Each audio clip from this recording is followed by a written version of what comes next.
am calling you. I'm calling you here from Anishinaabe-Aking, northern Minnesota, the White Earth Reservation. And I'm really honored to be here to talk about the garbage of Canada, because I've got a lot of it in my yard right now and more of it coming my way. So let me just say, Oma-Aking is a beautiful place where we live here. In the midst of this, we are now faced with the single largest tar sands pipeline in the world coming from Canada and a lot of garbage. So let me share a little bit of some slides from our area with you. And I'm going to put this up there. And then I'm going to talk and then open for questions. So I'm going to make a leap of faith that we are able to see this.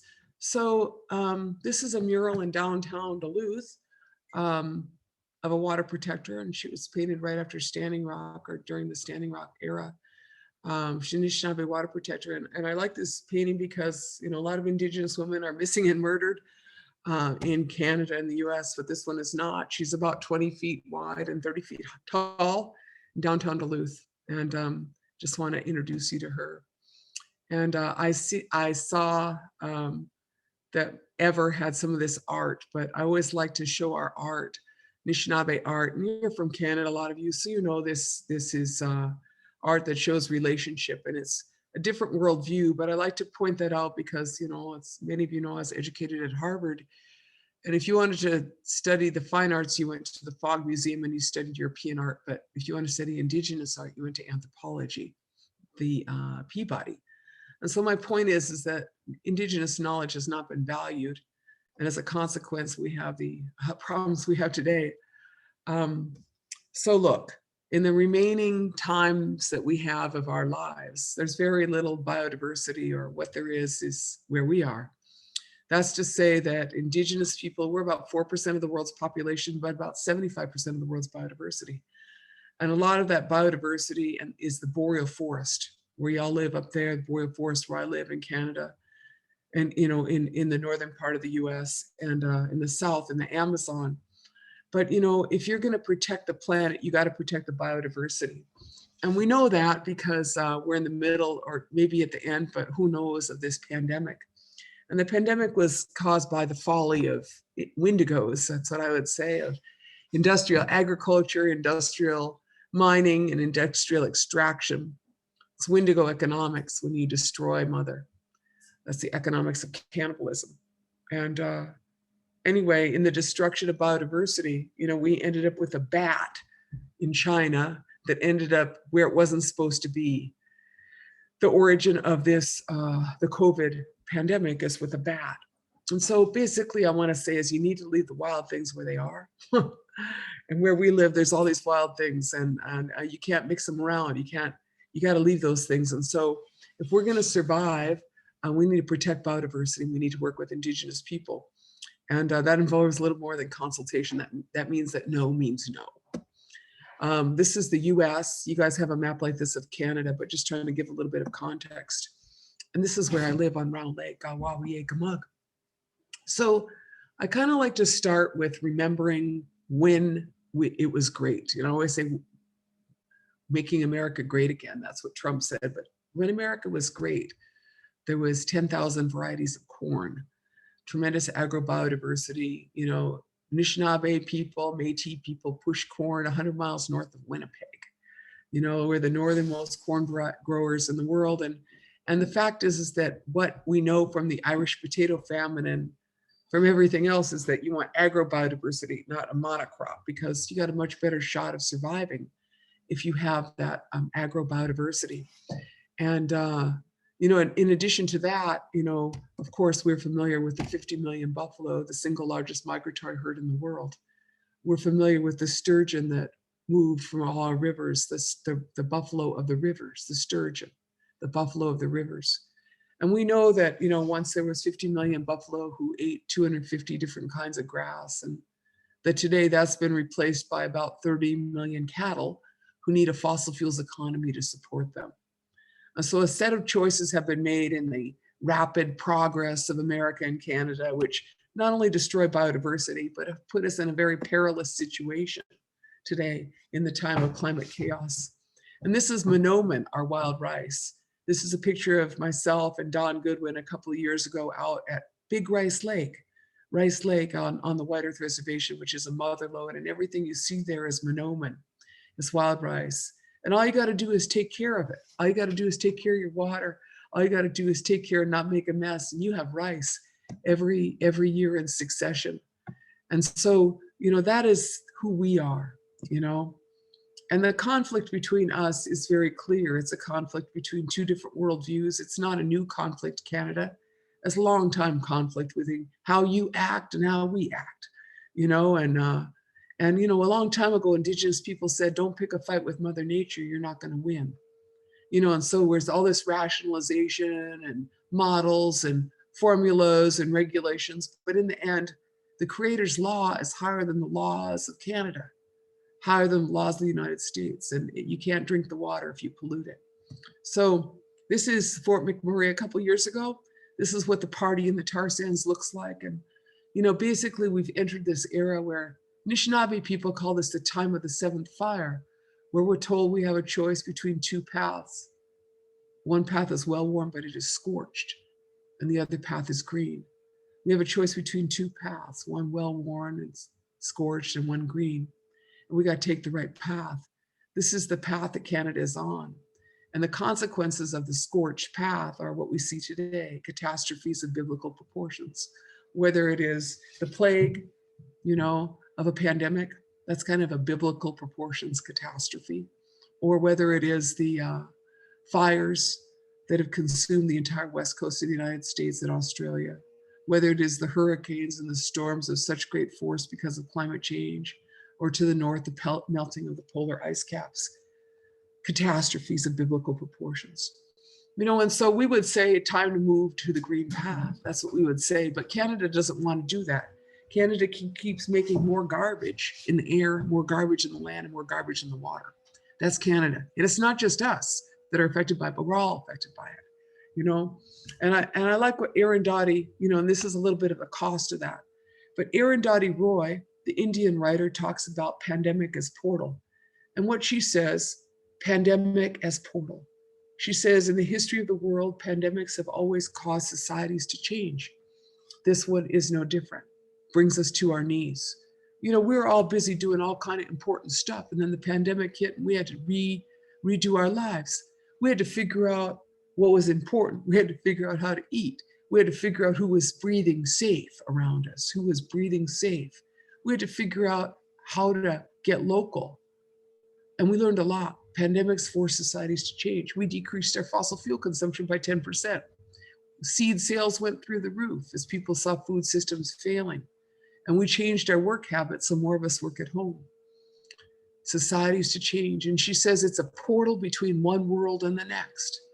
That's what she says. And she says it's a portal between one world and the next, Arundhati Roy. She asks the question is, are we going to walk through that portal with our avarice, our hatred, our prejudices, our data banks, our dirty rivers, or are we going to walk through clean? This is the case for a just transition. This is what Canada looks like. This is the tar sands, that gem of destruction. And this is what Canada looks like in my territory in terms of the pipelines. This pipeline goes through the heart of our treaty territories. It goes through the heart of our wild rice. And where you see that little, I think I can do this little cursor thing. See this here where it turns its elbow? They're talking about line 3 as a replacement line. This is the old line. But this here is the White Earth Reservation. This here is the Leech Lake Reservation. And over here is the Fond du Lac Reservation. And Leech Lake said they couldn't put another line through. Enbridge said that you're done. We said to Enbridge, you put a line in the 60s and there's 6 lines running through here of Canada's tar sands oil. 75% of the tar sands into the United States come through Enbridge lines right here. Well, they wouldn't let them put in another line, so they started a new route here. And this is a route of tremendous biodiversity. I'm looking at a bunch of clams that came from a river right here. And so I'm forced to camp right here on a river. This river here called the Shell River is crossed 5 times by the Enbridge Corporation. Kind of like a luck of a draw on that one. And they are preparing to run this pipeline through us, which is ecologically unacceptable. This is Canada's tar sands oil legacy. And, the fact is that the party is over. I don't know how to tell you all that, but the party is over. When the Koch brothers divested for the tar sands 2 years ago, I figured the party was over then, because the Koch brothers don't leave the party till it's over. But, 2 weeks ago, the Saudi sovereign fund divested of all tar sands oil. Did y'all see that? The Saudi sovereign fund. I was like, well, what'd they do? Well, they bought video game stock with their sovereign fund instead of tar sands. But you look out there and everybody's moved out of the tar sands. Sunoco, the tech mine isn't going ahead, and the pipeline projects, here's this first one here that was the Northern Gateway. Now that one was stopped. That was Enbridge's Northern Gateway. And of course we stopped the sandpiper that Enbridge had, and then they put in the Dakota Access instead. This is of course the Trudeau pipeline, Justin Trudeau pipeline, which is now stopped because of a hummingbird. This is the Enbridge Line 3. This is the Keystone, which has been stopped by the Biden administration. And this is Energy East, which was stopped by the National Energy Board. So Canada's trying to export garbage from up here to us, and we're fighting them. And this is what it looks like on the ground. This is a German newspaper, but this is Don Goodwin in front of some of the equipment where we were stopped this winter, and we're about to get thousands of people arrested probably this next in about 10 days here, as Enbridge proceeds to move ahead. We all sued Enbridge for 7 years. The Anishinaabe of Minnesota and local citizens stopped this project, tried to stop this project. 95% of the people testified against the Enbridge Line 3 project. And yet the state of Minnesota approved it because Enbridge has heavily lobbied, spent millions of dollars. And now Enbridge is not only unfurling a pipeline, but the corporation is unfurling a massive militarization of the northern Minnesota. This is some arrests. 300 people have been arrested so far. We expect thousands to be arrested in the next couple of weeks. And in this set of arrests, these arrests are financed by Enbridge. And so, what happened is when the Enbridge pipeline project was approved by the Minnesota Public Utilities Commission over any common sense and showing what regulatory capture looks like. That's a term when a corporation controls your regulatory system. I think you got it bad in Canada, frankly. Not sure, but we have it bad here because of y'all. Anyway, so when Enbridge got its project approved, they were required by law to pay for the police for their pipeline. They're required to pay for the police costs because after all, it cost $38 million. The last pipeline, the police cost of Standing Rock were $38 million, including people who were permanently injured, many arrests, and people who still suffer ongoing damage from the aerial spraying that was done on behalf of the Dakota Access pipeline, which was financed by Enbridge too. 28% was Enbridge. So now, to pay for the police in Minnesota, Enbridge has set up a kitty. So far, they spent about $1 million, and we're only a couple of months in. That's garbage, Canada. That's garbage.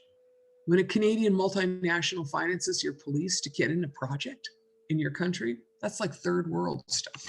And so they're making garbage of my political system and my civil society as more and more people are getting arrested because of Enbridge Line 3. And Enbridge also runs rogue over any regulatory systems in the United States. That's to say that there's an Enbridge line under the Straits of Mackinac.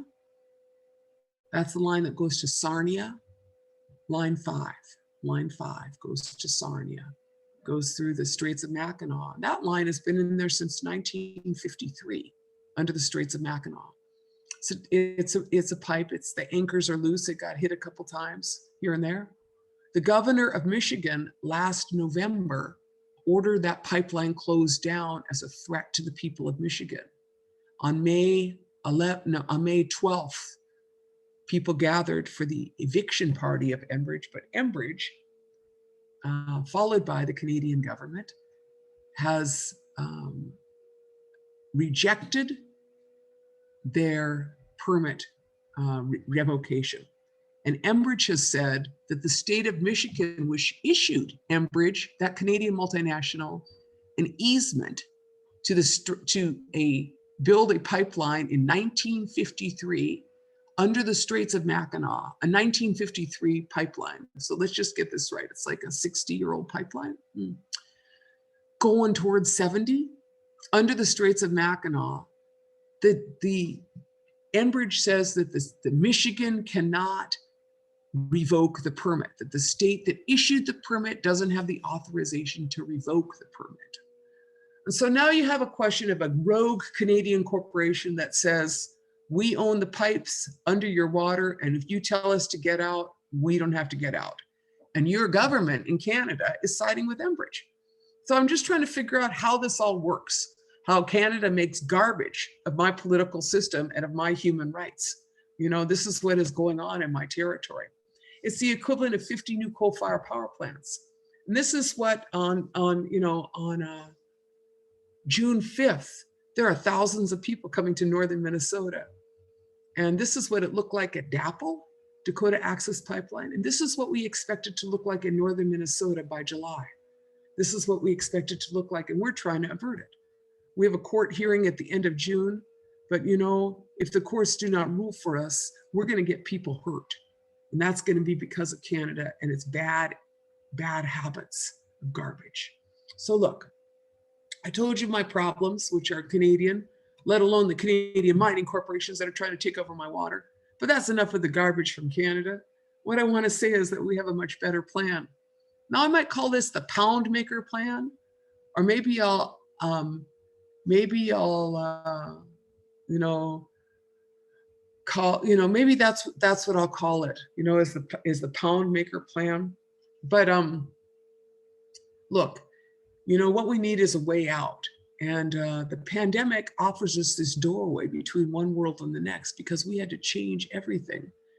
And we all know that Canada is spending more on stuff that they don't need to instead of the just transition, because what this pandemic taught us is how fragile everything is, And so here's my plan. I call it the Sitting Bull plan, our plan. We could call it the Marshall Plan. We could call it the Green New Deal. We could, call it it's called the LEAF agenda in Canada, the LEAP agenda in Canada, or the Sitting Bull plan. But this is what it looks like. So this is me and my farm.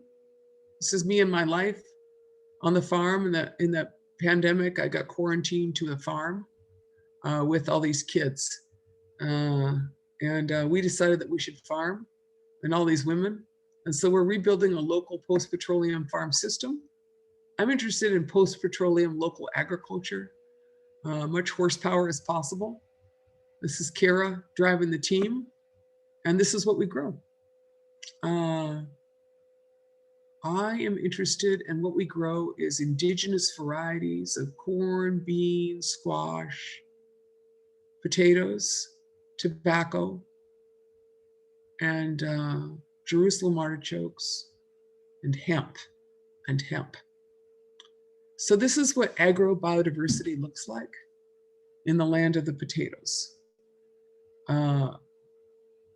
Biodiversity here looks like, traditionally there's 1,000 varieties of potatoes. And today we have, of those 1,000 varieties of potatoes, there's about 900 that are being grown at the Potato Museum in Peru. We grow 17 varieties here in northern Minnesota. And we are interested in restoration, particularly of northern potato varieties, knowing that, the Irish potato famine taught us that biodiversity is what you want, not a monocrop. The potatoes are a very resilient crop in a time of climate change. And so climate change scientists are now studying these potatoes to see how you adapt them in a time of climate change. But I know from my own experience, from when I used to fly, remember we used to fly? I remember being in Vanuatu and Papua New Guinea and looking at taro varieties they were adapting for saltwater. Or saltwater, taro varieties that could live in saltwater and could thrive in it. And that in the time of ocean rising is one thing that you're going to want to do. So my point is that this agrobiodiversity that exists is here. And this is an example of what you could grow in your garden. And this is also something you could grow in your garden. This is a squash that we call Gete okosaman. Why am I talking about vegetables? Because you got to eat, guys. And not everything comes from Whole Foods or some organic store. Someone's got to farm this stuff. And what you grow actually matters. What you grow actually matters. That's to say that, you want to grow stuff that you can adapt for your ecosystem or that can grow with some high tunnels. So this squash was given to me, the mother was given to me in I forget my centuries, around 2010. And so we've been growing for about 10 years out this squash variety. I was handed these seeds by someone who told me that they had come from an archaeological dig near the Menominee Reservation in Wisconsin. They had come out of a clay ball, and that clay ball, they shook it and they heard something in it. They cracked it open and found these squash seeds. So my ancestors, indigenous ancestors, grew cool varieties and buried them or hid them in clay, because clay actually can wick the water out, keep them dry. And that's how seeds can be saved. Seeds are also saved by growing them out.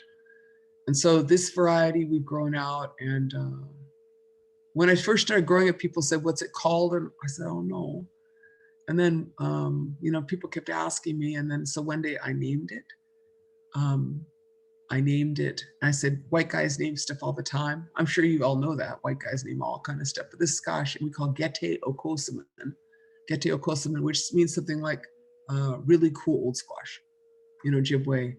And the reason I'm showing you this is that it's, really resilient squash variety, and it also keeps most of the winter. And so the goal is to figure out how to eat to cut your fossil fuel impact. Because right now we're slathering fossil fuels on our food. And in slathering fossil fuels on our food, we are basically poisoning ourselves, because if it ends with side, fungicide, herbicides, pesticide, it kills stuff. It's got the same suffix as suicide, genocide, homicide. You probably don't want it on your food. It's all fossil fuels. Average meal travels 1,200 miles from farmer to table. Further in the far north, we call this the deep north, but Moose Factory, where I used to live, that's pretty far north. So the key is how you rebuild local agriculture resilience systems, get some greenhouses up there. But the main thing for food security is to protect the wild, protect where the wild things are. So most of us our garden is the woods, our garden is the bush. We need to be able to go pick our medicines out there. We need to cut down what we consume. We're a fat bunch. We're a fat bunch in North America. They say 1 billion people in the world are starving and 1 billion people are obese. We're the chubbies, right? So let's straighten our act up in the just transition, and then let's move to hemp. Now, I'm super proud of Canada for legalizing cannabis and marijuana, but that's not enough. What we need is a hemp economy. So we need is a hemp economy. Why? Because hemp can do anything that fossil fuels can do to start with. But more than that, hemp can do more things that are cool. So think about this. The word canvas comes from cannabis. The word canvas comes from cannabis. Now we're in a situation today where the fossil fuels have permeated everything we have. Like this here shirt, this is like some cotton, but this is also the sacred fossil fuels, polyester, nylon. We're basically clothing ourselves entirely in oil too now. What is the problem with that? What is not the problem with that is the question, really. The problem with that is that now we are creating permanent garbage. They call it fast fashion, kind of like fast food. Fast fashion is like at 50 million tons of fossil fuel waste annually right now, projected to go to about 300 million tons. So you got your plastics, and now you got your plastic clothes. And so what you want to do is move along from that back into a natural fiber economy. Maybe we should have a few less clothes. We could recycle a bunch of stuff for certainly in the fibers. Well, if the word canvas comes from cannabis, the word canvas comes from cannabis, that means that every darn tarp and tent could be made of hemp. And this is fiber hemp. This is a couple years ago. This is in my field. That's a bunch of my family that is out there in our hemp field. Looks like bamboo, you know, and the thing is that it's grows really fast, grows 10 feet in 4 months. And in that, it sucks down all this carbon from the air. So it's a carbon sequestering crop, grows 4 times faster than a forest.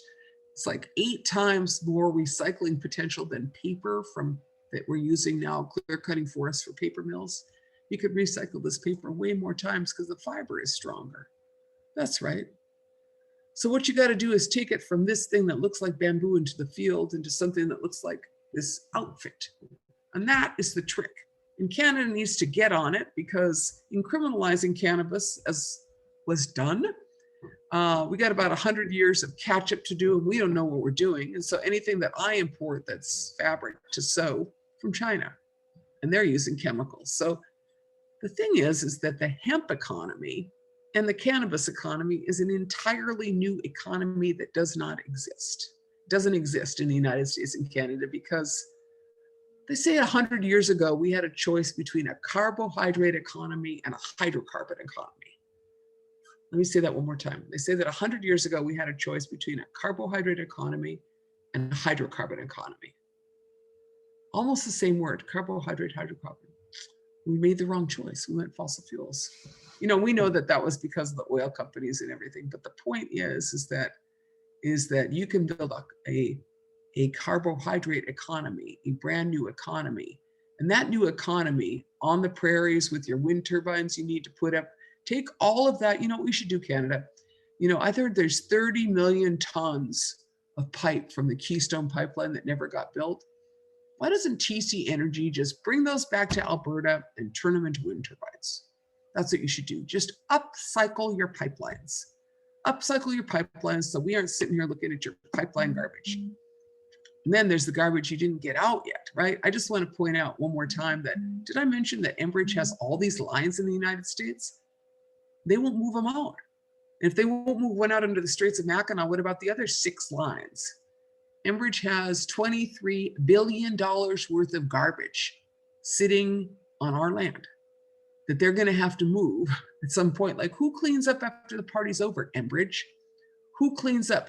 The deal is, this is what I'd say to you, you know, Prime Minister Trudeau, make the companies clean up their mess before they go bankrupt. That's the deal. That's how it works. Being a responsible adult and a responsible trustee means that you make them clean up their mess and you don't let them continue to make a mess of our king. And our king amen, the very land to which we belong.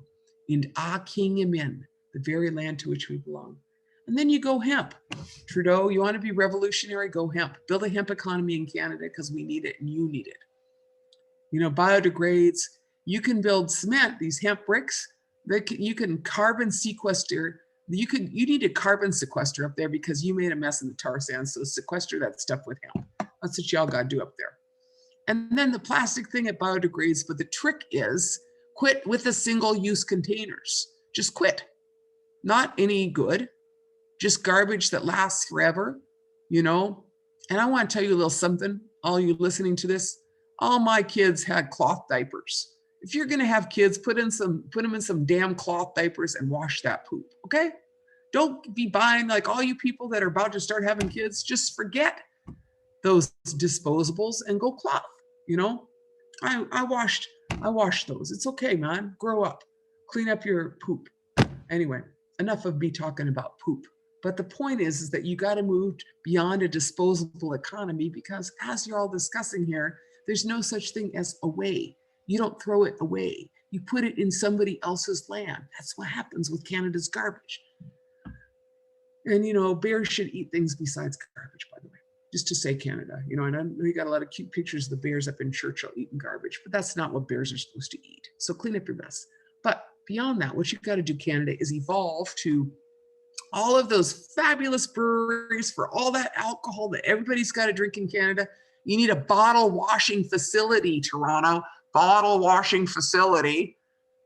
There's this Bayern brewery that's over in Missoula, Montana. They imported this stuff from Germany. We're going to do the same thing in Superior to rewash bottles because, all right, evolved countries like most of the rest of the world doesn't have single-use glass containers. They rewash them.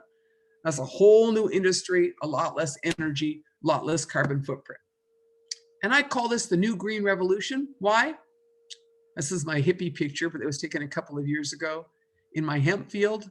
Look, the new green revolution, because Minnesota, University of Minnesota brought us the green revolution, which has involved a whole bunch of technology, capital, fossil fuels, and taking of other people's seeds and creating a GMO industry, came out of the University of Minnesota, Norman Borlaug, father of the Green Revolution. So I want to be one of the mothers of the new Green Revolution. That means hemp. That means the future is hemp because hemp can fix just about everything and help transform.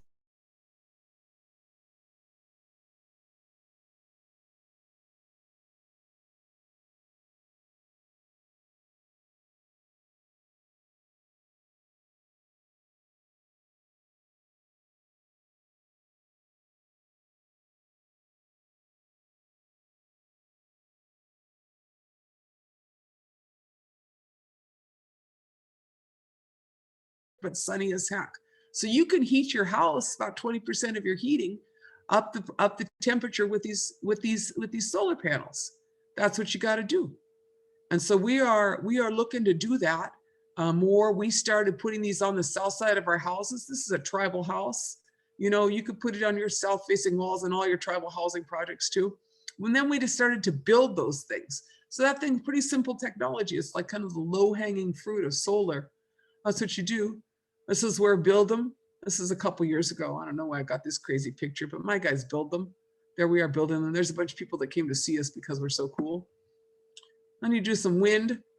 I need someone to give me a map that shows the wind potential of the prairies because I know you guys are windy as heck out there. As Alberta clippers come from somewhere. Turns out that tribes who have been subjected to the egregious practices of Canada and the United States in terms of injustices in the energy industry also have great wind potential. So between solar and wind, you know, that's what a reduced carbon economy looks like. And then you guys got to do this cool thing, Canada. This is the railway. You're familiar with that. But of course, Canada and the United States have railways that would be an embarrassment to most of Europe. A couple rails, we're okay. Anyway, this is called solutionary rail. Solutionary rail. You can look it up, solutionary rail. And what it entails is rebooting the infrastructure of the United States and Canada to rebuild rail systems so that they're electric and you power them on renewable energy. So it uptakes the energy, and you can see there's so much power out there, but you run it on a direct current, it's like 95% more efficient than a fossil fuel engine. Now, why am I talking about this? Because we're all driving around in these cars powered by fossil fuels, i.e. dinosaurs. Those cars, that engine, the engine that I have in my truck is 16% efficient. Combustion engine is 16% efficient because each thing in that, you know, dynamics of energy reduces the efficiency, the drivetrain, the wheels, everything. Oh yeah, an electric engine is 65% efficient. 16% efficient fossil fuels, 65% efficient electric. So what you say? Let's be smart and go electric. This is where you could do it in these states. And I'm going to tell you that those right-of-ways are granted across reservations and we still retain those rights. And then look at this. You guys aren't even on here, but look, no one has electrified railways in North America. Let's get electrified, build infrastructure for the future, Trudeau. Quit building infrastructure for oil companies, build oil infrastructure for people. Support local energy like Winona LaDuke here in the village of Little Buffalo. You know, why is it that our First Nations have diesel generators and have ecosystems compromised for large multinational corporations or the Crown of Canada? Why is that, Trudeau? What we need is to capitalize resilient energy systems because in a time of climate chaos, your power systems go down. We just saw that in Texas. You know, we see it all over. So y'all build some local systems that are more resilient. Give us a shot at surviving during the climate chaos ahead. And then build some solar in our tribes. This is a Navajo Nation Kayenta solar project, 26 megawatts, 26 megawatts. Finance just transition. Make sure that benefit sharing really means us. You know, really means tribes. But you know, you guys' benefit sharing thing is usually here. We're going to give you a few scraps while we destroy your ecosystem. That's not really benefit sharing. How about that the infrastructure of new energy generation is owned by tribes? That's what justice looks like. And then make some things beautiful while you're at it. I got a 50-year-old housing project that I'm painting murals on in our village. My cousin designs these, and we've got a little local girl team that paints them. You know, that's what we're doing. This is what the just transition looks like too. Remember what those pipelines look like? Don't those pipes look almost like those wind turbine parts? Now, why am I showing you this picture? Because this is the port of Duluth. That's right, the port of Duluth, the furthest inland port in the United States. So what? These wind turbines are all coming from overseas. They're coming from Europe. Only one of the 10 wind turbine companies in the world, that's the large ones, is from the United States. Canada doesn't even make it. So here you have two of the largest per capita energy consumers in the world, Canada and the United States, and we're importing parts from Europe. So if you want to build a real economy in Canada, you should build the parts that you need for your energy economy instead of importing them from everywhere. This is what that lesson is. And then take care of your water. Look, this is what happens when you make a mess of your water. This Dr. Emoto, he passed away, but he was studying water crystals. So he took, I didn't realize all this about water crystals. That, like, look how beautiful those crystals are, just like a snowflake. Who knew that? Well, look at when you make a mess of the water crystal doesn't look all right. It looks all crazy messed up, you know? And then what? Then you can pray good and make things right. And then it'll come back. The water comes back. So, you know, I know we're a bunch of academics and really smart people, but life's out there. Water's life. You know, and it's our opportunity to take care of that. And, you know, as we work, the system, the issues that I'm talking about are issues that are on the ground. You know, it is likely I'm going to be arrested because I'm defending my water from Enbridge, your corporation. I'll probably get arrested in the next couple of weeks. I have 6 charges against me already. Native woman, 6 charges brought about by Trudeau and Enbridge. There are hundreds of people that have been charged, 300. So far, old ladies, all kind of old ladies. The Golden Girls were arrested. They locked down in front of some excavators. They were in their 70s. 7 ladies in their 70s. Good job, Canada. Good job on that. Your political garbage is all over down here. What we need is a just transition and a new set of laws, because it's quite obvious that the legal institutions of Canada and the United States are based on crown and dominion and have no idea how to live on Mother Earth.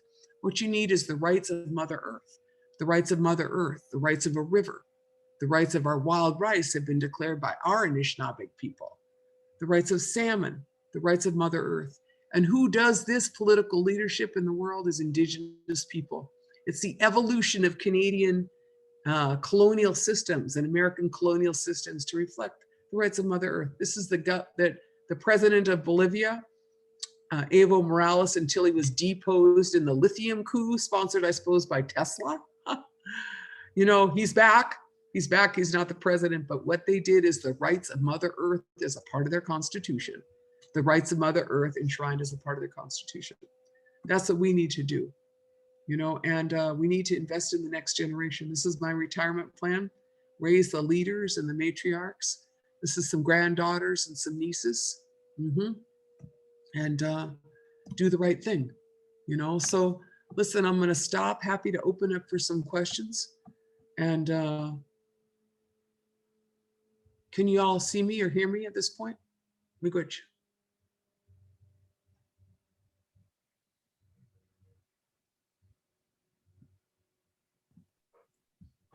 Wow.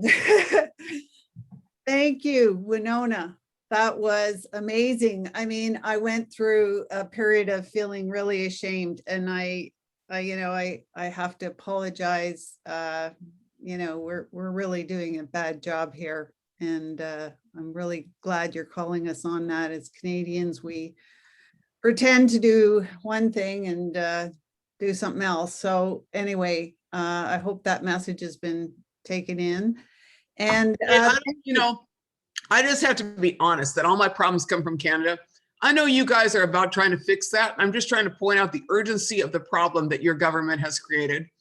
yes, And that, as you may or may not know, I lived in Moose Factory for 6 years. I have children that are Canadians. And so people are always surprised when I'm so critical of Canada. And I was like, more people should be.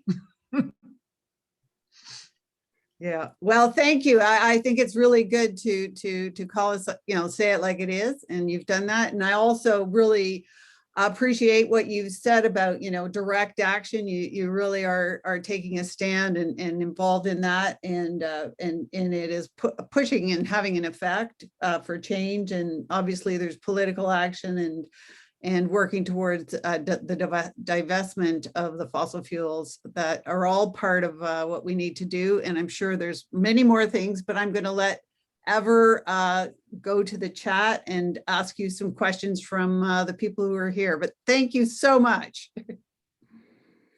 Thank you so much. You bet. No, thank you. I see that. What can Canadians do to stop Line 3? Well, we're going to have a massive day of action, on June 8th. Y'all could go stand with some signs in front of some Enbridge offices and maybe in front of, some political places, because, that's what I'm saying. We're doing it here. You could join us. I think that Line 3 is going to get closed down physically, a few times. And so keep an eye on it. I don't know. I wouldn't do that because I don't do illegal things. But, looks like, the nuns closed down the line.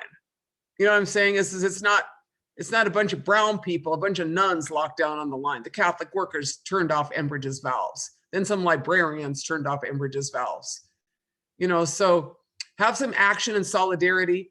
I know that the divestment campaign, just like looking at what's the plan with all these investments up there, Canada. I know that you guys are working on divestment up there, but it's like, if you look out there, who's the richest guys in the world? Exxon isn't even at the top of the S&P anymore. Who's the richest guys out there? Elon Musk and Jeff Bezos, right? And what are they? Those are tech guys. And so I'm kind of like, hey, Queens, you're going to do some investment? I'd get myself out of the tar sands right away and get over there into the next economy. You want to invest in the next economy, not the playbook of the last economy, Queens. Absolutely. Thank you for saying that and everything. I'll just keep reading the questions through if that's okay with you as well. Mm-hmm. So given that oil companies were the ones to make the call between hydrocarbons and carbohydrates 100 years ago, today, who do you see makes the decision? Is it the political leaders such as Biden and Trudeau, or is it Enbridge directly? Well, there's two things, is that Enbridge is calling the shots, but somebody needs to, this Michigan case is very problematic, and you guys should push your government, because if a state in Michigan issues a permit to a Canadian corporation, gives them 3 years of negotiations. In the meantime, Enbridge builds an entirely new line, which is safe in Canada, so it doesn't put Michigan at risk. Somebody needs to actually abide by the law. And Enbridge in Canada, you guys should help us in this campaign against Line 5, because that's a rogue Canadian corporation that's not abiding by the law. And so who has any assurance that those guys are going to leave at any point? It's kind of like that unwanted guest who came to your party who moves into your house and says he ain't going to leave. And I'm like, let me just go get my bat. That's what I feel like. Let me just go get my baseball bat and we'll see who's going to leave and who isn't. It's ridiculous. The corporation is wrong. And then, but as far as the, when the just transition is going to happen, the Biden administration is financing a lot of things. I think they're just trying to they're practicing a lot of trying to fix the mess that Trump made first, right? That's like a lot of work, right? And then they're financing this infrastructure, but these big ticket items, neither country has the vision for solutionary rail. And the fact is that we're big countries. And if you're going to move stuff around, move it efficiently, move less and move it efficiently. So grow up and build a rail system that works. Grow up, Canada. Grow up, US. I mean, Canada is arguably better on its rail system, but nowhere near where we need. We shouldn't need so much highways, you know? And then we'll cut down what we ship around. You know, so it's these big structural, visionary, courageous things that need to happen, right? You know, financing your renewable energy sector up there. You know, so what I think is going to happen is with a lot of people doing it. So for instance, you know, and disruptive technologies, like as much as those political figures want to pontificate on the last economy, like I said, you know, when the Saudi fund divested, I was like, did Trudeau notice that the Saudi fund just dropped all of its, you know, and bought video games? I was like, come on, you know, come on, y'all just go buy some video game money, you know, it's ridiculous. But then, you know, so they aren't taking the clues, but the next economy is this hemp economy, and it's growing, you know, nowhere near the pace it should, because everybody was really interested in, you know, being able to smoke herb. I think that's great. We're all happier, but that's not as revolutionary. You know, it is for healthcare, but it's not revolutionary for the materials economy. And Canada has the potential to grow that out. And not only does the potential need to be grown out in an organic way so that Canada is producing textiles, fiber, all of those things. You know, as you likely know, I'm just south of Canada, you know, just south of Winnipeg on the Soo Line Railroad. I would love to work with Manitoba, the second largest hemp producing province in Canada, to make a just transition. You know, envision Rial's world, the world that Louis Riel wanted. Let's make that one now, you know? I mean, that's what we want. We want a multiracial democracy that's ecologically based and has Indigenous people at the center. The other thing is that Canada needs to ensure that Native people are not only at the table in the cannabis economy, but own the dispensaries. Did you hear me say that? That Native people actually, you know, own things that matter. Because the fact is that Native people have been criminalized. I think the figure is like 9 times higher arrest rates than non-natives in Winnipeg for cannabis. Sound about right? So the people who've been demonized in these wars on drugs need to be actually the beneficiaries. When they get out of prison, they should be able to grow and sell, you know? So it's this opportunity for justice. All right, I talked about cannabis enough. Yes, please just keep pushing on Enbridge because it's egregious. I mean, particularly this militarization. You know, there are so many, Enbridge has hired, so first of all, Enbridge financed the police. So you have $1 million being spent on rural police forces in northern Minnesota, and they now have mine-resistant armored personnel carriers, tear gas, all kinds of batons, riot gear. For what? Me? I mean, you got a bunch of, you know, 60-year-old women standing in front of them. So, you know, what you going to do, Enbridge? You finance that. And then they incentivized it. They incentivized it. That's to say you get paid more if you have more hours. So you've got police that are chasing down people, trying to get landowners to press charges of trespassing against water protectors because they make more money from Enbridge if they spend more time on it. So they're incentivizing repression. Enbridge is incentivizing repression. And that's wrong, Canada. Just moving forward to, people were also wondering if you could speak further on the kinship relationships of the families featured in your talk and how possibly you could strengthen your own, as well as how some of the people watching and us could possibly support your own hemp farm and movement. Yeah, so it's called Winona's Hemp, and you can, you know, support us. You can, you know, give us donations. We have like monthly supporters, and we don't have fabric yet. We're starting to, you know, our first line of stuff that we're producing. We have food products, which I can't ship to Canada, but we have some artisans printing that we're doing, and now I'm moving into horse. You know, if you want to buy some horse tack from me in a year, I'll have it. You know, but our goal is to make thread, and then our goal is to make textiles. That's my goal. And so, you know, I got another 20 years to do that. I'm probably pretty good, maybe 30. My mom's 28 years older than me, and she's doing great. So I'm hoping that in the next, 5 years, but the thing is that the next economy is not about competition. The next economy is about cooperation. Because if we want to survive, we got to cooperate. The competition that's brought us, what's it called? Just built-in obsolescence, where like every gadget, no parts are interchangeable and they break. That's capitalism at its best. And we need to look at standardizing some of this stuff so that there's not so much electronic garbage, for crying out loud. We all know that that's a huge problem. I forgot what else they asked me, but I was just regarding, the kinship relationships. the kinship. Thank you. Sorry. I'm what am I going to say? I'm a matriarch of my family, and I got all these people that, kids that move in. And so those kids are like extended family and other children who moved in during the pandemic because we had horses and we were farming. And otherwise they would have been sitting in tribal housing projects trying to get internet.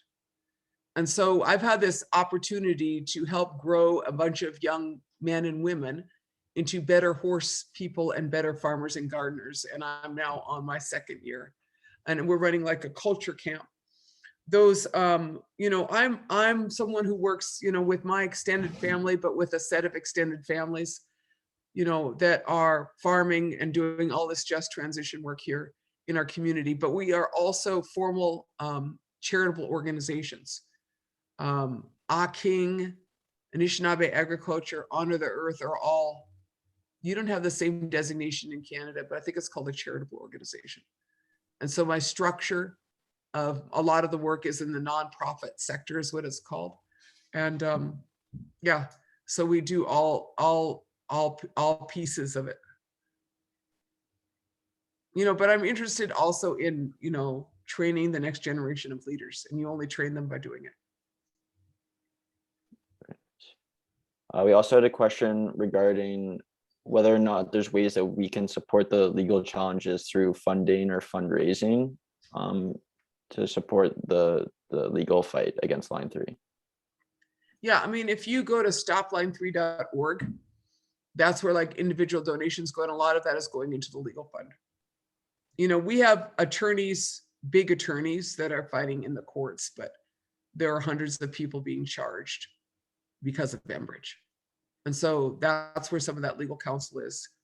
I myself, there's some tribal members that are in the same situation as I, where we're charged with trespassing in our own ceremonial lodges by Enbridge, and I think that that's going to be a problem for them in the courts. But there's a lot of 70-year-old ladies that got charged too. We also had another question surrounding the outlook and perspective of hemp, and how some people might view it as more of simply perhaps a recreational drug. And people are wondering how we could go about kind of changing the mainstream view to show that it is a very, very strong usable product and could support its own economy in many ways. I'll put together this, it's called the Patagonia, it has this film, and it's called Misunderstood. Patagonia has been one of our best supporters, but they have a 13-minute film on hemp. And I'm just I didn't put the link on it, but it's called Misunderstood. And that's a really good education film. And you just got to keep showing, because the hemp economy is growing dramatically and it's all imported. So I'm like, come on, Canada, let's go. Right? These are northern varieties. Yeah, thanks for that Misunderstood link. It's a really good film that explains it. And then you can look at our work at Anishinaabe Agriculture. We're just, preparing a bunch of new stuff.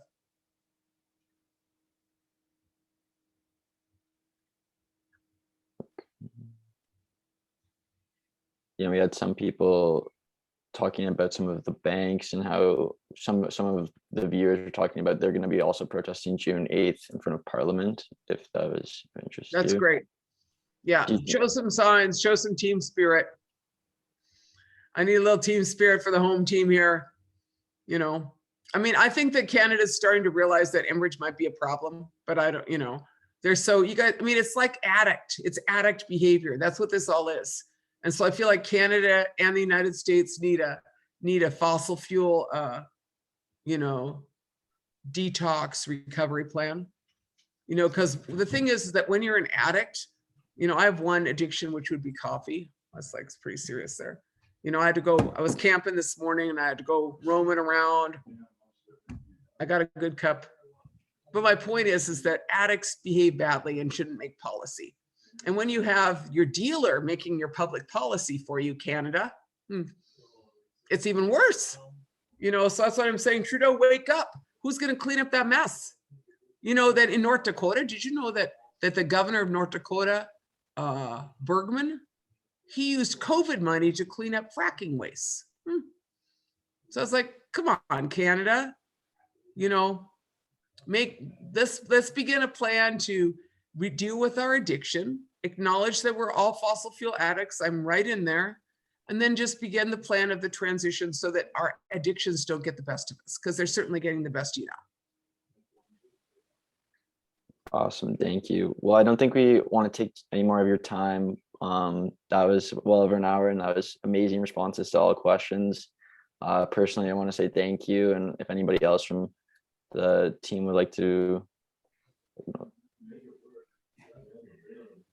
Just to say, Winona, thank you so much. That was incredible. Much food for thought, if I can say that.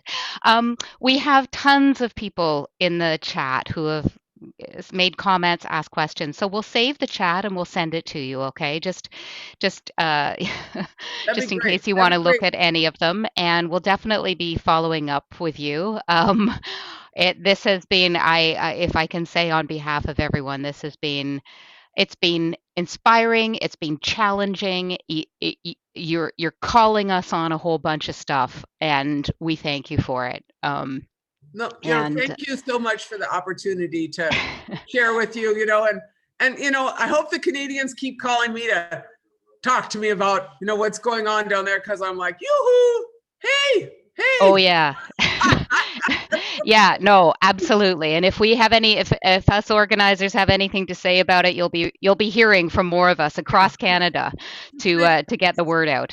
Yeah. But thank you so much, Miigwech. And then, you know, Honor the Earth is how you find us, or Winona's Hemp, you know, for follow-up. But our stuff's out there, and just really appreciate it. And then, you know, if you email me, I don't answer, that's because I'm out there trying to hold a piece of land before Enbridge gets there. Literally, like I came in, I was like, oh, dress up. Understood. Well, thank you so much, Winona. Thank you, Ever. Thank you, everyone, for joining us. This was really, really amazing. Thank you so much.